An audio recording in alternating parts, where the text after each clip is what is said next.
warahmatullahi wabarakatuh. Alhamdulillahirabbil alamin. Wassalatu wassalamu ala sayyidina nabiyil mursalin wa ala alihi wa sahbihi ajma'in. Subhanaka la ilma lana illa ma 'allamtana innaka alimul hakim. Rabbi shrah li sadri wa yassir li amri wahlul 'uqdatam min lisani yafqahu qawli. Allahumma 'allimna ma yanfa'una wanfa'na bima 'allamtana wa zidna 'ilma. Allahumma aslih lana sya'nana kullahu wa la takilna ila anfusina tarfata 'ain. Allahumma amin. Jamaah salat subuh yang dirahmati Allah Subhanahu wa taala, alhamdulillah di pagi hari ini Allah Subhanahu wa taala kembali mudahkan kita untuk bersama bermajlis di tempat yang mulia ini untuk sama-sama belajar mendalami seputar akidah Islam yang merupakan fondasi agama kita. Semoga Allah Subhanahu wa taala memberikan kepada kita ilmu yang bermanfaat yang bisa menuntun hidup kita dari Allah Subhanahu wa taala. Jamaah Allah, sebelum kita masuki pembahasan kita, sedikit pengingat bagi semuanya, karena kita hari ini masih berada di 10 tahun Dzulhijjah, kedepannya sedang kita masuki hari itu 9 Dzulhijjah, dan ada sunnah yang hendaknya kita perhatikan, sunnah bertakbir atau takbiran. Takbiran ini ada dua macam, ada takbir mutlak, ada takbir muqayyad. Takbir mutlak itu sudah berawal sejak masuk awal Dzulhijjah sampai nanti di hari terakhir tasyrik, sampai terbenam matahari ketika tasyrik, itu berakhir takbir mutlak. Dan ini dilakukan kemana saja, di jalan, di rumah, di kendaraan, di pasar, di mana kita berada, persilakan untuk bertakbir. Yang kedua, takbir mutlak, muqayyad, itu takbir yang terikat terkait dengan waktu sholat. Dan itu dilakukan mulai hari ini, tanggal 9 Dzulhijjah, setelah selesai sholat subuh, maka masing-masing kita dianjurkan untuk bertakbir 2 kali, 3 kali, semampunya kita, baru kemudian zikir pada sholatnya. Dan ini setiap sholat, nanti hari subuh, nanti zuhur, asar, maghrib, isya, sampai nanti hari ke-13, tanggal 13 Dzulhijjah, asar, itu berakhir takbir muqayyadnya. Adapun takbir mutlak masih berlanjut sampai terbenam matahari dari yang ke-13. Semoga sunnah ini kita hidupkan, karena memang banyak kaum muslimin yang lalai dari mengamalkan sunnah ini. Ya, semoga kita semua bisa dimudahkan untuk bisa melaksanakan sunnah ini sehingga bisa tampak sunnah Nabi SAW di dalam kaum muslimin. Baik, kita akan lanjutkan pembahasan kita pada hari ini adalah pembahasan yang kedua. Di pembahasan sebelumnya telah dibahas tentang 4 perkara yang wajib diketahui seorang muslim. Yang pertama itu belajar ilmu tentang Allah, tentang agamanya, tentang Nabi-Nya Muhammad SAW. Yang kedua kita beramal. Yang ketiga kita berdakwah, menyampaikan apa yang kita ketahui. Dan yang keempat adalah bersabar dalam mengikuti, melaksanakan ketiga poin di atas. Dalam belajar perlu sabar, dalam beramal perlu sabar, dalam berdakwah pun perlu sabar. Sekarang kita akan lanjutkan pembahasan dalam pokok yang kedua, yaitu qala sallallahu ta'ala ya'lamu rahmatullah annahu yajibu 'alaina yajibu 'ala kulli muslimin wa muslimatin ta'allumu thalathi hadhihi al-masail. Ketahuilah, semoga Allah merahmati engkau wahai pembaca, wahai pelajar, annahu yajibu 'ala kulli muslimin wa muslimatin, bahwasanya wajib bagi setiap muslim dan juga muslimah ta'allumu thalathi hadhihi al-masail, mengetahui, mempelajari 3 permasalahan berikut, wal 'amal bihi, dan juga mengamalkannya. Jadi target itu kita mengilmui, kemudian diamalkan ilmunya. Karena ilmu yang hanya sebatas wawasan saja tidak melahirkan amal, maka itu bukanlah ilmu yang dituntut dalam Islam. Dari ilmu yang diharapkan itu ilmu yang dapat melahirkan Beliau mengatakan al-ula anna Allah khalaqana wa razaqana wa lam yatrukna hamalan bal arsala ilaina rasulan faman ata'ahu dakhala jannah wa man 'asahu dakhala an-nar. Wa dalilu qawluhu ta'ala inna arsalna ilaikum rasulan shahidan 'alaikum kama arsalna ila fir'auna rasulan fa'asa fir'aunu ar-rasul fa'akhadnahu akhdahu wabila. Permasalahan pertama yang wajib kita pelajari, kita ketahui, kita amalkan adalah hendaknya kita mengetahui bahwa annallaha khalaqana, Allah yang telah menciptakan kita. Nah, Allah sang pencipta satu-satunya, pencipta kita, bukan pencipta alam semesta. Ini harus menjadi keyakinan seorang hamba tentang Allah SWT. Allah Al-Khaliq yang menciptakan segalanya. Allah berfirman, "Am khuliqu min ghairi syai'in am humul khaliqun?" Apakah mereka diciptakan tanpa ada pencipta atau mereka diciptakan? Ini pertanyaan yang Allah sampaikan kepada orang musyrikin yang mereka mengingkari adanya sang pencipta. Allah ajak mereka untuk berpikir, apakah mereka itu tercipta secara tiba-tiba atau ada yang menciptakan? Secara akal ada dua kemungkinan. Sesuatu itu tercipta tanpa ada pencipta. Mungkin gak ini? Tahu-tahu mungkin sendiri. Tidak ada yang membuat, tidak ada yang menciptakan, tidak ada yang menjadikannya. Secara akal nggak mungkin. Yang kedua, sesuatu itu menciptakan dirinya sendiri. Mungkin ini secara akal mungkin dia berada dalam menciptakan, ya. Nggak mungkin juga, nggak mungkin sesuatu itu menciptakan dirinya sendiri. Yang ketiga, sesuatu itu pasti ada yang menciptakan. Dan ini yang memungkinkan. Sehingga dua ini tertolak. Secara akal nggak bisa diterima, nggak mungkin, mustahil. Maka tetap yang ketiga bahwa pasti ada yang menciptakan. Sehingga kita semuanya, alam semesta yang kita saksikan yang begitu luar biasa, itu ada penciptanya. Makanya kalau kita baca kisah-kisah para nabi yang berdebat dengan para ulama tauhid itu sangat lucu sekali. Mereka mengingkari ada yang pencipta alam, tapi mereka ketika ditanyakan, mungkinkah ini suatu uang apa itu terjadi saja apa yang membuat? Gak mungkin. Gimana kalian bisa? Gimana akal kalian itu? Kalian mengingkari adanya pencipta alam semesta yang luar biasa ini yang teratur, tapi kalian nggak mau mengatakan bahwa suatu ini yang dipandang itu tercipta sendiri. Ya, bisa disampaikan tentang hubungan ibadah dan sebagainya. Jadi pertama Allah melakukan. Dan penciptaan Allah terhadap manusia bukanlah sia-sia. Ini poin yang perlu kita tanamkan dulu kita, bahwa Allah menciptakan kita itu bukan sia-sia. Anallahu khalaqana wa razaqana. Allah menciptakan kita wa razaqana dan memberikan rezeki pada kita. Jadi Allah telah menciptakan manusia, Allah tanggung rezekinya.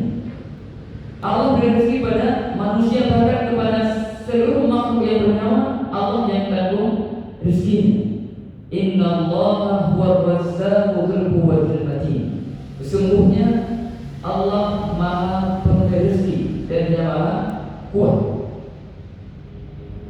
Allah berfirman dalam banyak ayat, "Wa ma min dabbatin fil ardi illa 'ala Allahi rizquha." Apapun yang ada di muka bumi ini yang merata, yang hidup, itu Allah yang telah memberi rezeki pada mereka.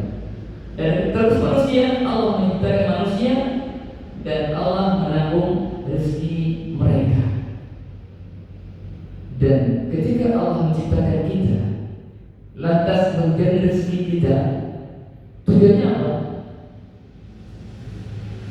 Allah menciptakan kita untuk beribadah padanya. Wa ma khalaqtul jinna wal illa liya'bud, tidak aku ciptakan jin dan manusia melainkan untuk beribadah kepadaku. Nah, ketika seseorang hamba itu dalam hidupnya butuh rezeki, butuh kehidupan, Allah kasih rezeki untuk apa? Untuk menjadi sebab dia bisa beribadah kepada Allah SWT. Jadi rezeki yang kita dapatkan dari Allah SWT yang merupakan penguat fisik kita untuk apa? Agar kita bisa menggerakkan fisik kita untuk beribadah kepada Allah subhanahu saja, bukan untuk yang lain. Semua itu dulu. Makanya tidak mungkin Allah menciptakan sesuatu tanpa ada hikmah, tujuan. Allah berkata di surah Al-Mu'minun, "Afahsibtum annama khalaqnakum 'abathan wa annakum ilaina la turja'un?" Apakah kalian mengira bahwa kalian diciptakan sia-sia, tidak ada tujuan, tidak ada hikmah? Fata'ala Allahu malikul haq. Hati Allah, tidak mungkin Allah menciptakan manusia tanpa ada tujuan. Pasti ada tujuan, pasti ada hikmah. Apa itu? Wa ma khalaqtul jinna wal insa illa liya'budun. Nah, bagaimana kita beribadah kepada Allah Subhanahu wa taala? Maka sebenarnya walam yatrukna hamala. Artinya Allah menciptakan kita untuk beribadah, tapi Allah enggak biarkan silakan kalian beribadah sesuai yang kalian mau. Tidak. Lam yatrukna hamala. Allah enggak biarkan kita begitu saja. Bal arsala ilaina rasula. Tapi Allah utus kepada kita rasul. Utusan Allah untuk apa? Untuk menjelaskan bagaimana seharusnya seorang hamba itu beribadah kepada Allah. Jadi rasul itu untuk apa? Untuk diikuti, ditaati, dicontohi, diteladani. Karena kita tidak mungkin mengetahui tentang seperti apa cara kita beribadah kepada Allah tanpa melalui rasul. Rasul itu perantara antara Allah dan kita. Allah wahyukan perintah-perintah, tata cara ibadah kepada nabinya, rasulnya, dan rasul menyampaikan kepada kaumnya, kepada umatnya. Dan di sini beliau katakan, "Faman ata'ahu dakhala jannah." Maka barang siapa yang mentaati Rasul, mengikuti tuntunan Rasul, mengikuti perintah Rasul, maka dia akan masuk surga. Wa man 'asahu dakhala an-nar. Dan siapa saja yang bermaksiat kepada Rasul, maka dia masuk neraka. Allah mengutus Rasul untuk ditaati, untuk diikuti. Bahkan Allah jadikan tanda kecintaan sang hamba pada Allah adalah mengikuti Rasul. Allah berfirman di surah Al-Imran, "Qul in kuntum tuhibbunallah fattabi'uni yuhibbukumullah wa yaghfir lakum dzunubakum." Katakanlah, jika kalian mengakui cinta kepada Allah, fattabi'uni, maka ikutilah aku. Siapa aku itu? Nabi SAW. Jadi bukti real cinta sang hamba pada Allah, dia mengikuti Nabi SAW. Kalau ada orang yang mencinta Allah tapi dia jauh dari tuntunan Nabi, maka itu pengakuan yang masih perlu dipertanyakan. Ya, Nabi bersabda, "Kullu ummati yadkhuluna al-jannata illa man aba." Setiap umatku itu akan masuk surga kecuali yang enggan. Adakah orang yang enggan di surga? Ada apa? Nah, surga yang begitu luar biasa, kenikmatan yang tidak tara. Tapi ternyata Nabi katakan ada orang-orang yang enggan masuk surga. Siapa mereka? Para sahabat malah aneh. Tidak. Wa ya'ba ya Rasulullah. Siapa mereka yang aba, yang enggan itu ya Rasulullah? Beliau menjawab, "Man ata'ani dakhala al-jannah, wa man asani wa man asani faqad aba." Yang taat kepadaku maka dia akan masuk surga.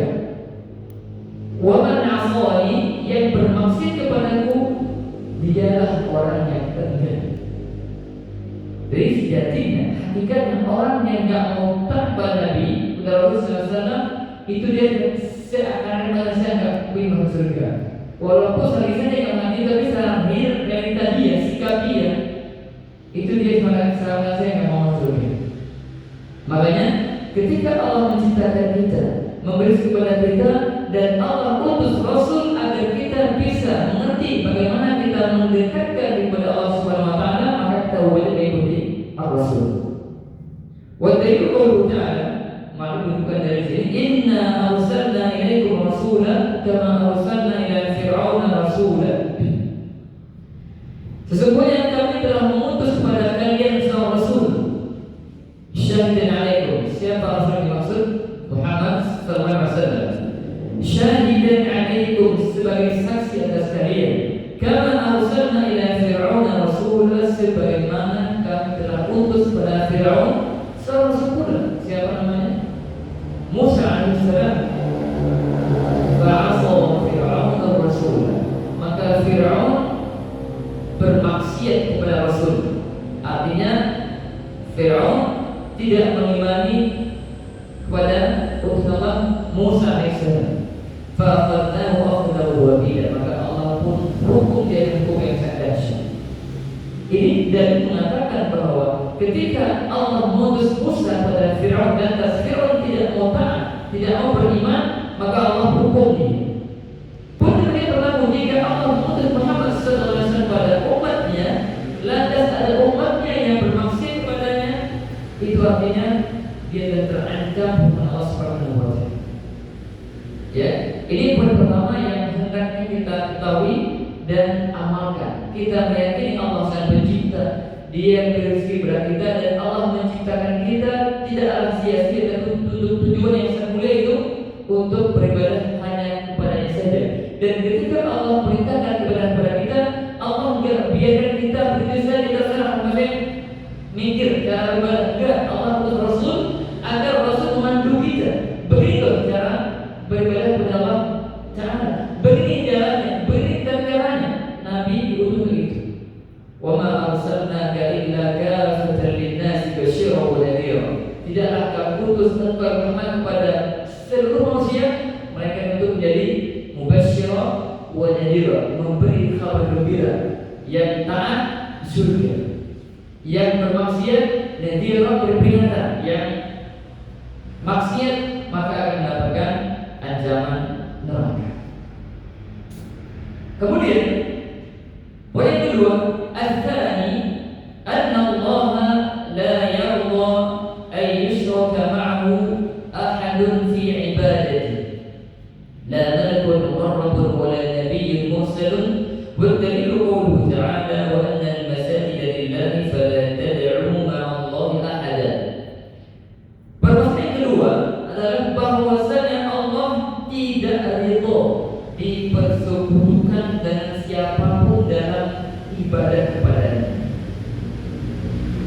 Tadi kita katakan yang pertama, ini bersambung ya. Yang pertama, Allah menciptakan kita untuk ibadah.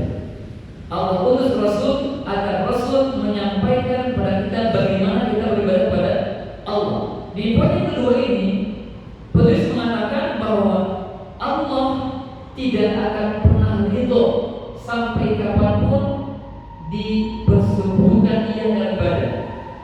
Artinya Allah tidak mau ada yang berbuat syirik kepadanya dalam ibadah. Siapa itu? Siapapun. La malakul muqarrab, tidak seorang malaikat yang didekatkan atau nabi yang diutus. Kita perhatikan, penulis ini itu menyebutkan salah satu contoh yang tertinggi. Kalau Allah tidak ridho dipersekutukan dengan malaikat yang terdekat dengannya, tidak juga ridho dipersekutukan dengan nabi yang diutus, bukankah kedua makhluk ini makhluk terbaik, termulia? Iya. Kalau Allah tidak ridho jika dipersekutukan dengan malaikat, dengan nabi yang merupakan keduanya manusia terbaik atau makhluk termulia, bagaimana yang lainnya? Tentu lebih tidak ridho lagi. Berbuat syirik beribadah kepada pohon, beribadah kepada jin, beribadah kepada orang yang sudah meninggal dan sebagainya, itu lebih jauh. Makanya di sini kita katakan Subhanahu wa taala tidak ridho dipersekutukan dengan apa dan siapapun. Katakan dengan apapun dan siapapun.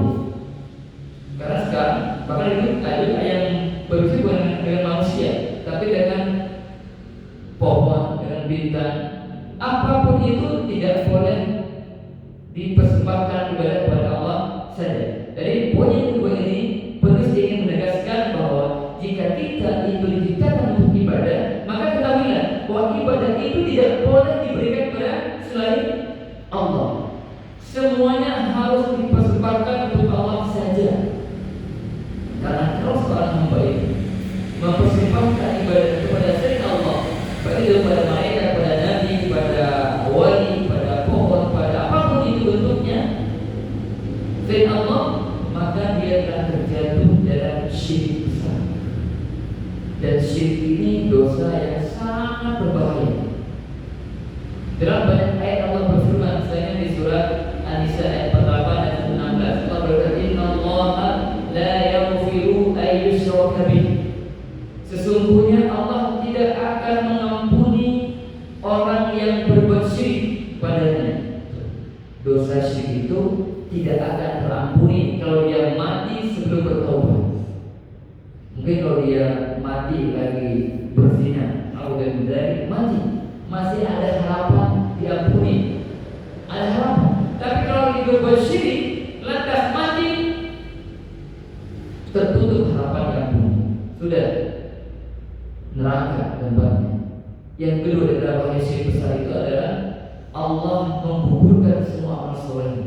Allah berfirman di surah Zumar ayat 65, "Wa laqad uhiya ilayka wa ila alladziina min qablika la in asyrakta la yahbatanna 'amaluka." Dan telah aku wahyukan kepadamu dan kepada orang-orang sebelum Muhammad, la in asyrakta, jika engkau berbuat syirik. Siapa engkau itu? Siapa engkau ini? Nabi. Allah katakan kepada wahai Muhammad, jika kau berbuat syirik, dan Nabi tidak mungkin ini kalau terjadi, tidak mungkin. Jika Nabi berbuat syirik, la yahbatanna 'amal, akan gugur, akan hapus semua amalmu. Siapa mungkin? Ini ajar buat Nabi, apa yang tidak? Tidak orang lain. Bayangkan jika ada seorang hamba beribadah 60 tahun lamanya, sejak dia balik sampai usia 60, dia Masya Allah ibadah luar biasa. Di tahun ke-61 dia berbuat syirik. Saya bayang berbuat syirik, maka bayangkan amal soleh yang selama ini dia kerjakan semua itu gugur, hapus. Bahaya. Bahkan Allah haramkan baginya surga. Allah berfirman di surat Al-Maidah ayat 72, "Innahu man yusyrik billah faqad harrama Allahu 'alaihi al-jannah wa ma'wahu an-nar wa ma lidh-dhalimin min ansar." Sesungguhnya siapa yang berbuat syirik kepada Allah, maka sungguh Allah telah haramkan baginya surga. Kalau Allah telah haramkan baginya surga, mana dia?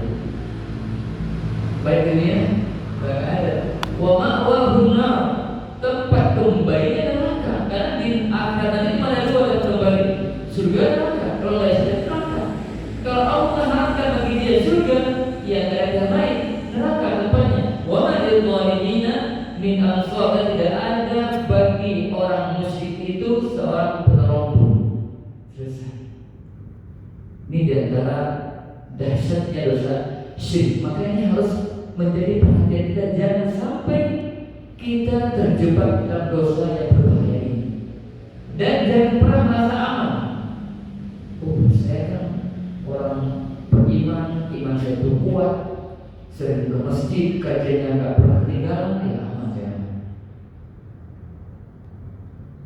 Kita kenal semua ya dengan Nabi Ibrahim AS, Nabi Ibrahim Khalil Rahman, Nabi yang menghancurkan patung-patung yang salah kaumnya. Apakah kita melakukan tauhidnya? Belum tertinggi. Tapi tahukah kita Di antara doa beliau yang Allah abadikan dalam Al-Quran Ibrahim, Allah menyebutkan ketika doanya, wajnubni wa baniya an na'budal asnam. Wahai Tuhanku, jauhkan diriku dan keturunanku, anak-anakku dari menyembah berhala. Coba dibayangkan, sang Nabi yang tadinya penghancur berhala, tapi masih khawatir akan dirinya dan keluarganya, maka dia berdoa kepada Allah agar Allah jaga beliau dan keluarganya. Apakah kita hidup di zaman yang sangat mengerikan? Fitnah syubhat, pemikiran yang disebar itu berbiasa. Kalau kita nggak punya ilmu yang kuat, fondasi iman yang kokoh, jangan-jangan kita bisa, bisa tergelincir. Mungkin kita, alhamdulillah, sering lihat anak kita lupa perhatikan. Ini alat yang kecil yang saya katakan tadi sangat luar biasa bahayanya kalau kita tidak bijak dalam menggunakannya, atau anak-anak kita. Ini syubhat betul guys di sebelah sini. Orang-orang ateis, orang-orang liberal, apapun itu menyebarkan virusnya di dunia medsos ini. Ada orang sekarang buka YouTube dengar iseng, kan begitu. Ada judul apa itu video yang membuat kita kan penasaran. Akhirnya pengen dengar apa sebenarnya. Ternyata itu yang disebut syubhat. Kita nggak punya dasar yang kuat. Oh iya juga ya, bahaya ini. Makanya hati-hati, jangan lengah. Minta sama Allah agar Allah jaga akidah kita, jaga iman kita, jaga anak-anak kita dari fitnah itu. Ya, na'udzubillah min fitnah.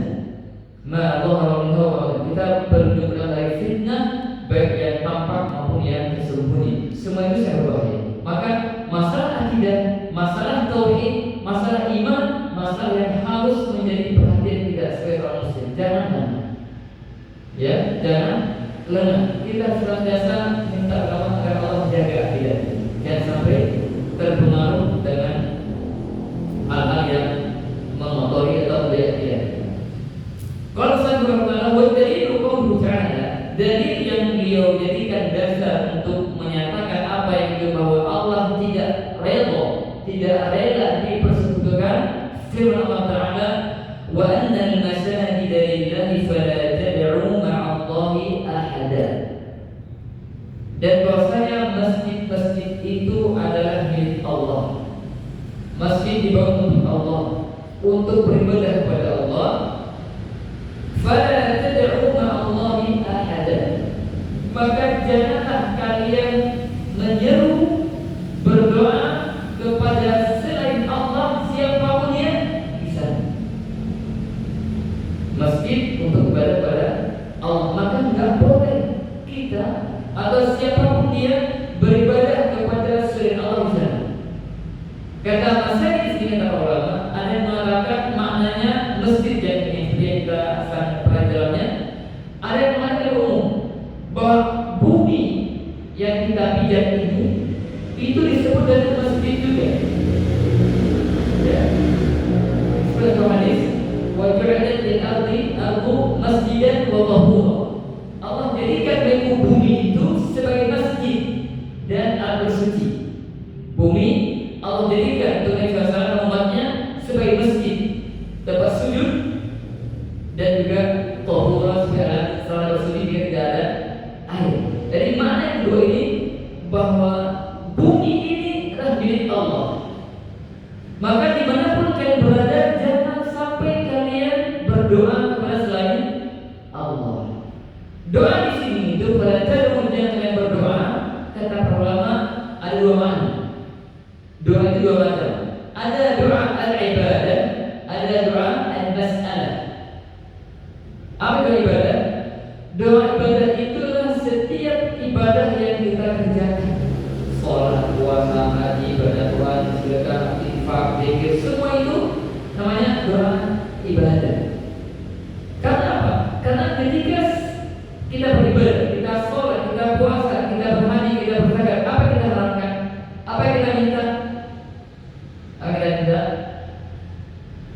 pahala, surga, ridha Allah.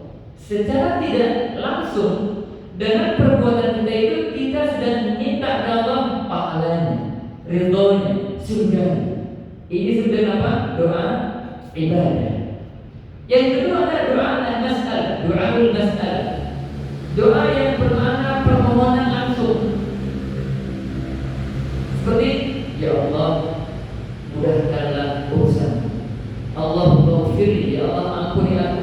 Allahumma arsyadni. Ini namanya doa mas'alah, permohonan. Nah, kedua bentuk doa ini tidak boleh sama sekali dipersembahkan pada selain Allah. Soal itu Allah, gak boleh selain Allah.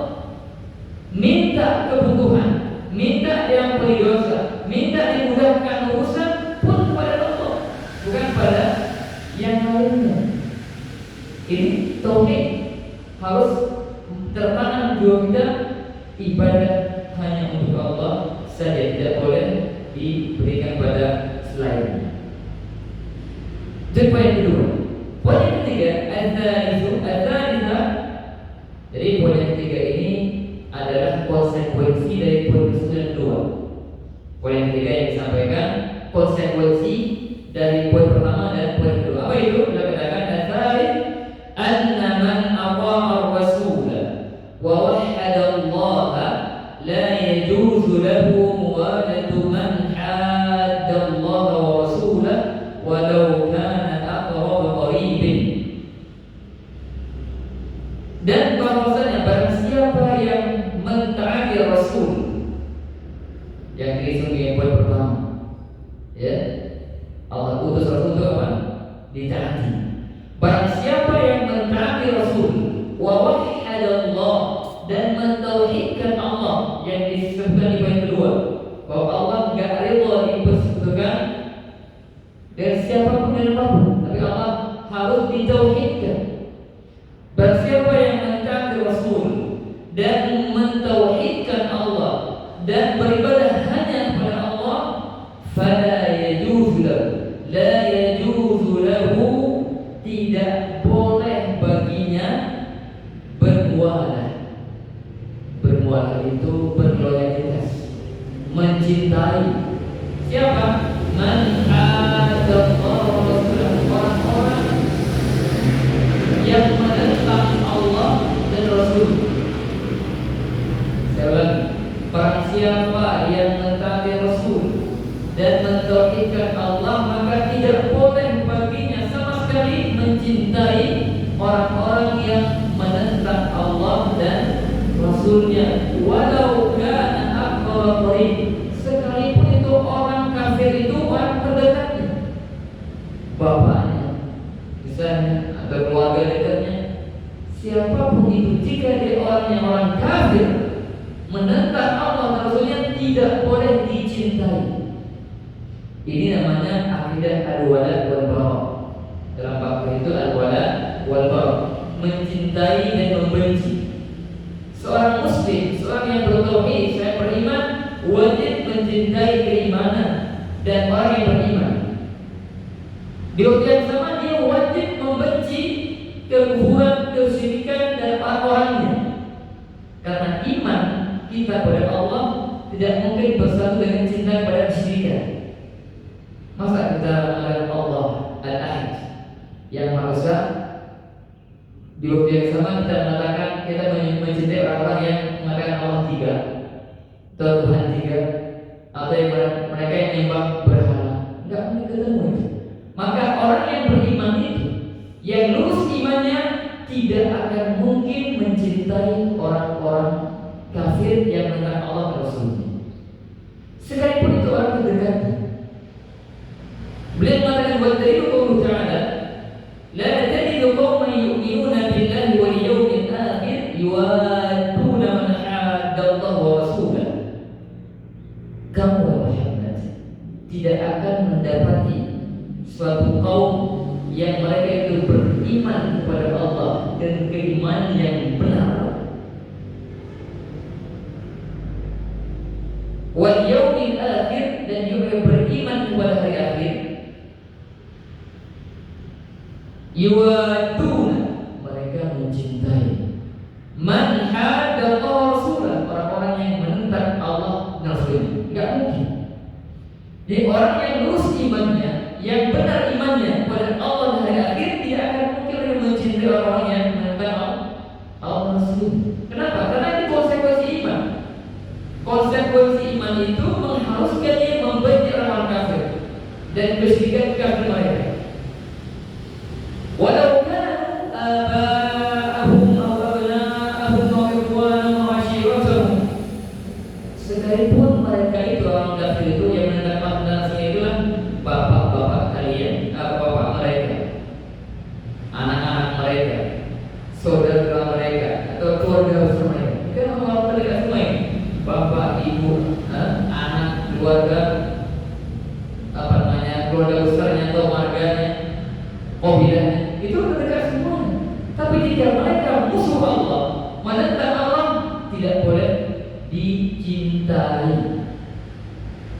Ulaika kataba fi qulubihimul iman wa ayyadahum bi ruhin min wa yudkhiluhum jannatin tajri min tahtiha al-anhar. Allah menyebutkan tentang mereka itu orang-orang yang telah tertanam iman dalam diri mereka, sehingga mereka mampu membenci orang-orang kafir, dan Allah jadikan mereka adalah surga dalam ridha mereka.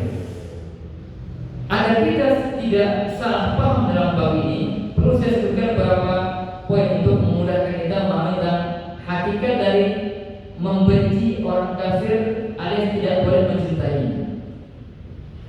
Mencintai orang kafir atau orang musyrik itu ada yang sampai pada level kekufuran, keluar Islam, ada hanya sebatas kemaksiatan, ada poin yang ketiga ini sifatnya mubah-mubah saja. Kok ada saja yang kita ramaikan?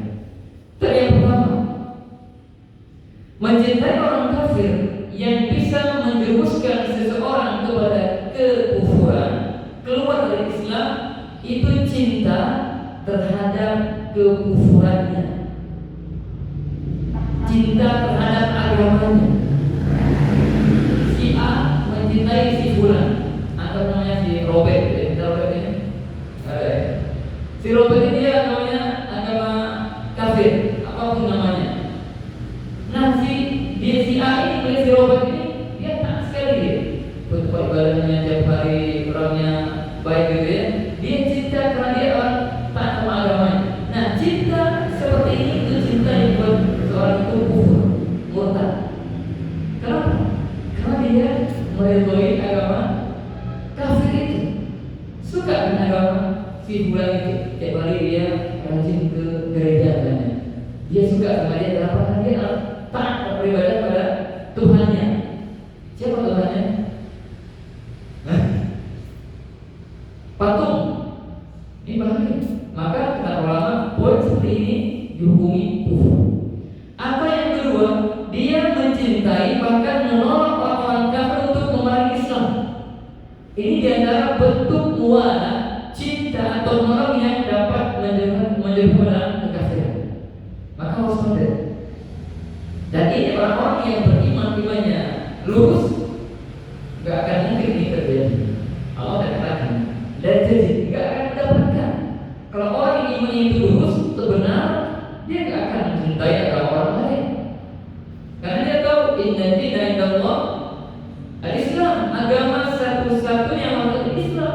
Selain Islam, ya semua batil. Kok dicintai? Berarti ini ada maksud dengan iman. Ini poin yang pertama. Poin yang kedua, cinta kepada orang kafir tidak sampai itu menjerumuskan dalam kekafiran, dan itu maksiat, dosa besar. Seperti apa itu? Seseorang atau seorang mencintai orang kafir bukan karena agamanya yang kafir. Dia benci agama kafir, agama yang sesat, agama yang batil. Tahu dia itu, yakin si muslim ini. Tapi si muslim ini dia tertarik, cinta sama sosok manusia kafir ini karena perkara duniawi. Bisa karena dia seorang pemain bola yang luar biasa, sehingga kabur cinta sama sang kafir ini. Atau mungkin dia seorang yang melakukan satu perbuatan yang sesuai dengan perbuatannya atau terjadinya sehingga dia cinta karenanya. Apa yang lainnya? Atau dia kalau sama orang itu baik, terusan dia suka berbagi pada orang lain. Saya cinta karena itu. Ini supaya dunia semuanya. Ini tidak boleh, haram hukumnya. Tapi tidak sampai kufur. Tapi tetap dilarang. Kenapa? Kan orang kafir kok dicintai? Apa yang terjadi? Tetap aja seburuk-buruk manusia. Karena orang itu salah paham atau mungkin sudah ternodai oleh pikiran-pikiran liberal. Saya pernah seorang ustaz, memang doktor ya, menceritakan tentang seorang anak remaja dengan usia SMA naik ke ustaz. Wahai ustaz, kenapa Allah itu memasukkan orang baik pada dalam neraka? Pertanyaan, kenapa Allah memasukkan orang baik pada dalam neraka? Ustaz nanya, masukkan apa? Itu orang yang agamanya bukan Islam, mereka suka berbagi, mereka suka bantu kaum muslimin, akhlaknya yang sama itu baik. Kenapa mereka harus neraka? Kenapa baik? Paham nggak ya? Paham nggak? Pertanyaannya paham ya? Benar nggak ini pertanyaannya? Ini pertanyaan muncul karena nggak ngerti apa hakikat seseorang itu yang baik di hadapan Allah Ta'ala. Allah dalam Al-Quran telah mengatakan bahwa orang kafir itu seburuk-buruk manusia. Kok kira-kira baik? Apa standar Allah itu? Bagaimana dia dikatakan baik? Dia diciptakan oleh Allah, diberi rezeki, diberi segalanya dari fasilitas hidupnya, tapi dia beribadah kepada selain Allah. Mana baiknya? Justru ini keburukan yang paling mendasar ketika dia tidak mau beriman kepada Allah, itu keburukan. Maka Allah berfirman, "Innal ladzina kafaru min ahli kitab wal musyrikin fi nari jahannam khalidina fiha." Mereka semua di neraka kekal. Ulaika hum syarrul bariyah. Mereka itu seburuk-buruk makhluk, seburuk manusia. Jadi standar baik itu iman. Jadi kita lagi tidak boleh mencintai atau kagum kepada sosok yang kafir karena apapun itu. Kalau kagum cinta karena agama itu murtad orang. Tapi kalau kagum karena hal duniawi atau maksiat lagi dia kerjakan, dia suka melakukan perbuatan hal yang bukan kesyirikan, ya itu pun sama, punya hal tidak boleh. Ada yang ketiga, dia cinta, tapi cintanya itu tidak ada kaitan dengan yang pertama, tidak juga dengan yang kedua. Dan cinta yang level ketiga ini terhitung cintanya tabi'ah, sesuatu yang tidak bisa dihilangkan. Apa itu? Seorang anak yang muslim cinta nggak sama apa yang kafir? Cinta nggak sama apa yang? Setelah fitrah, sama lagi cinta sama. Karena balik lagi bapaknya. Dia cinta karena sang bapak, bukan karena agama, bukan karena dia sang bapak. Itu wajar sekali. Saya bertanya, Abu Thalib siapa Abu Thalib itu? Siapa Abu Thalib? Paman Nabi. Abu Thalib dia musyrik apa muslim? Musyrik. Mati dalam keadaan musyrik. Pertanyaan, Nabi cinta nggak sama Abu Thalib? Cinta. Mau boleh cinta sama musyrik? Katanya nggak boleh. Apa buktinya bahwa Nabi cinta para musyrik? Allah berfirman, di ketika Abu Thalib itu wafat dalam keadaan musyrik, ketika sebelum sejarah itu ketika Abu Thalib itu sekarat dan mau wafat, Nabi datang. Dan itu ada teman-temannya, sahabat dekatnya, sahabat semusyrik namanya, ya, sahabat semusyrik. Nabi berkata, "Qul la ilaha illallah wa hajjaka inallah." Wahai pamanku, ucapkanlah la ilaha illallah, sedangkan nanti itu mungkin saya berikan itu sebagai landasan nanti di hadapan Allah Taala. Tidak syahadat dia muslim akan selamat. Tapi karena teman-teman buruknya itu mempengaruhinya, apa kata teman buruknya? Arwita anhin dari Abdul Muttalib wa Muttalib. Nanti benci sama orang yang buruk. Pada ini cahaya kebenaran datang dan menghampiri kamu. Tapi ketika ada teman buruk mempengaruhinya, nanti mau menerima yang baru ini, kamu benci agama yang lama. Akhirnya Abu Thalib itu mengatakan saya bersama agama yang lama dan mati dalam kesyirikan. Setelah itu Nabi sedih luar biasa. Kenapa sedih? Ya sang paman wafat. Wajar nggak? Nggak sedih banget kafir, ya kan? Apa yang sedih-sedih? Nggak, itu saya tidak begitu. Saya itu pasti ada rasa sedih. Apalagi sang Abu Thalib itu orang yang paling besar jasanya dalam membela orang Nabi, walaupun yang musik, tapi dia langkah dulu itu kalau ingin menyakiti Muhammad. Nggak berani orang muslim itu untuk menyakiti Muhammad kalau masih ada. Dia orang tokoh besar Quraisy. Tapi ketika Nabi itu, ketika Abu Thalib mati karena musyrik, Nabi bersedih. Maka turun ayat di surat Al-Ankabut, innaka la tahdi man ahbabta. Sesungguhnya engkau Muhammad tidak akan bisa memberi hidayah kepada orang yang kamu cintai. Allah katakan kamu cintai. Cinta apa itu? Cinta apa yang maksud? Cinta secara fitrah, secara tabiat. Berarti cinta perasaan paman oleh orang yang biasa padanya. Hal seperti ini cinta yang boleh, yang masalah. Bukti apa? Jadi Allah mengatakan Muhammad kamu tidak bisa beri kepada orang yang kamu cintai. Siapa itu? Abu Thalib. Walakin Allah yahdi man yasha. Tapi Allah memberi hidayah kepada siapa yang Allah kehendaki. Dari ini cinta yang ketiga ini, cinta yang tidak ada masalah, mubah saja. Karena itu suatu yang memang secara fitrah begitu. Ya, secara fitrah itu tertanam jiwa seorang itu begitu. Ya, jangan sampai nanti ada orang anaknya muslim, bapaknya kafir, tiap hari berantem aja. Kenapa? Karena bapaknya kafir itu bapak. Allah perintahkan di surat Luqman, wa wasaina al-insana biwalidayhi hamathu ummuhu wahnan ala wahnin wa fisaluhu fi 'amain an ishkur li wa liwalidayka ilayya al-masir.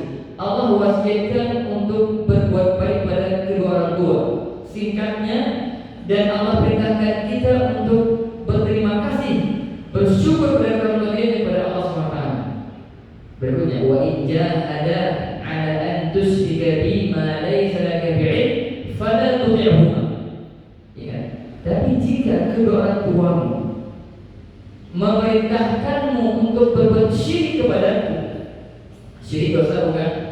Dosa besar.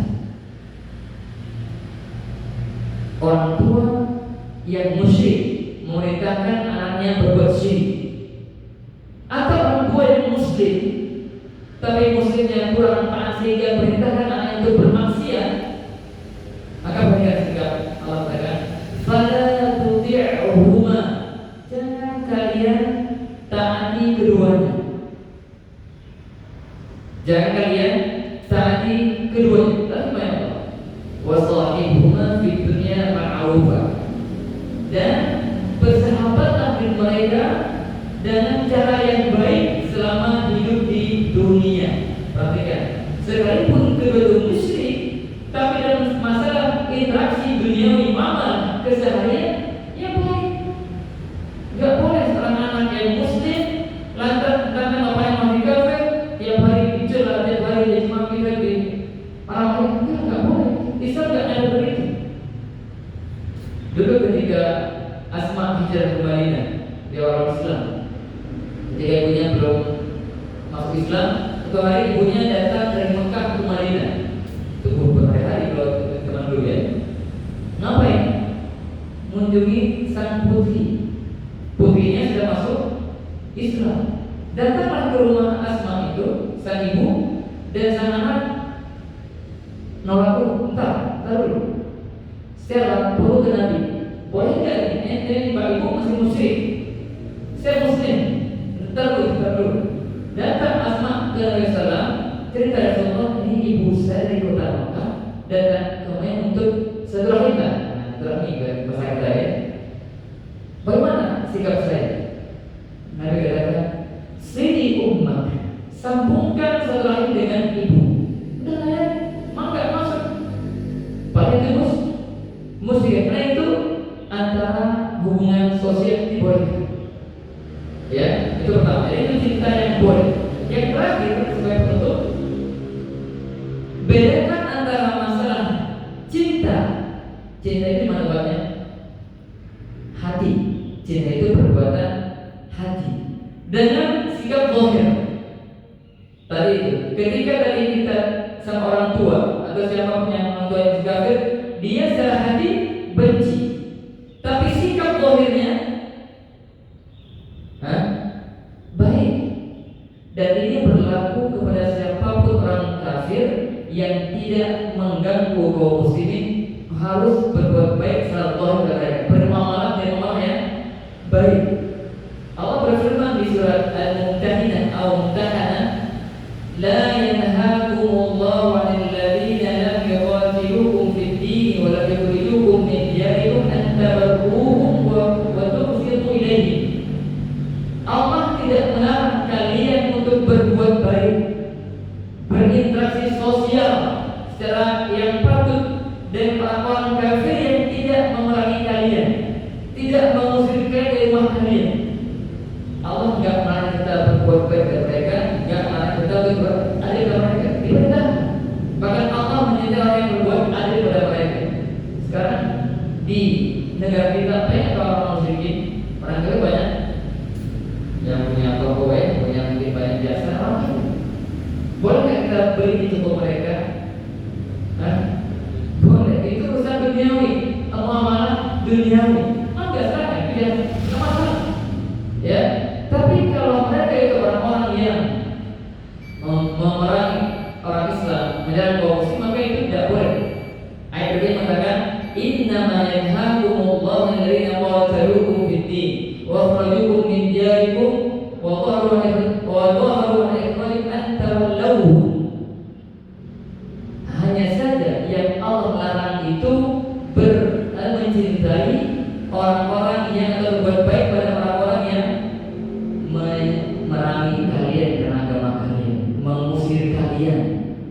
Itu tidak boleh berbuat baik pada mereka. Ya mereka musuh yang memerangi apa ya? Perangi mereka kalau sesuai dengan polisinya.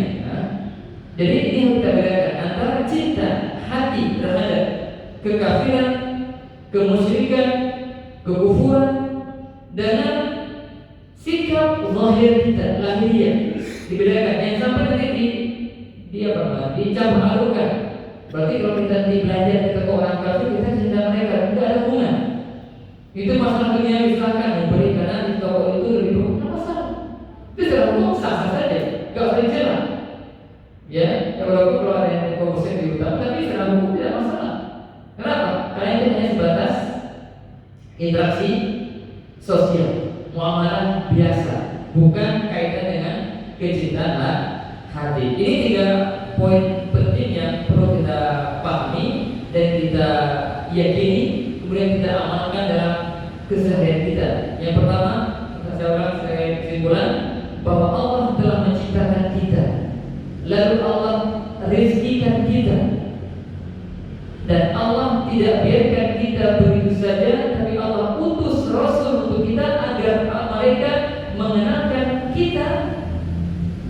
tentang roh. Rasul diutus untuk menyampaikan pesan-pesan Allah Ta'ala. Bagaimana sifat Allah, bagaimana nama Allah, apa yang Allah ingin dari hambanya sebagai beribadah. Rasul yang menyampaikan semua. Yang kedua, Allah enggak rela dipersekutukan dengan apapun dan siapapun. Sedekat apapun itu pada Allah, tetap saja syirik tidak boleh, mutlak. Mau malaikat, mau nabi yang termulia, tetap saja Allah enggak ridho dipersekutukan dengan itu semua. Yang ketiga, dan konsekuensi dari ketaatan Rasul dan ketauhidan kepada Allah, maka kita tidak boleh mencintai orang-orang kafir dengan dari dua level yang bermaksud yang haram. Yang pertama itu kufur, itu mencintai agamanya. Agama si kafir dicintai karena agamanya dari orang yang taat, maka itu jelas kufur. Tapi yang kedua, cinta sama orang kafir karena hal duniawi, karena mungkin dia teman sekantor, ya, atau karena dia mungkin seorang pemain yang sesuai dengan dengan keinginan sang orang tersebut sehingga dia cinta, suka.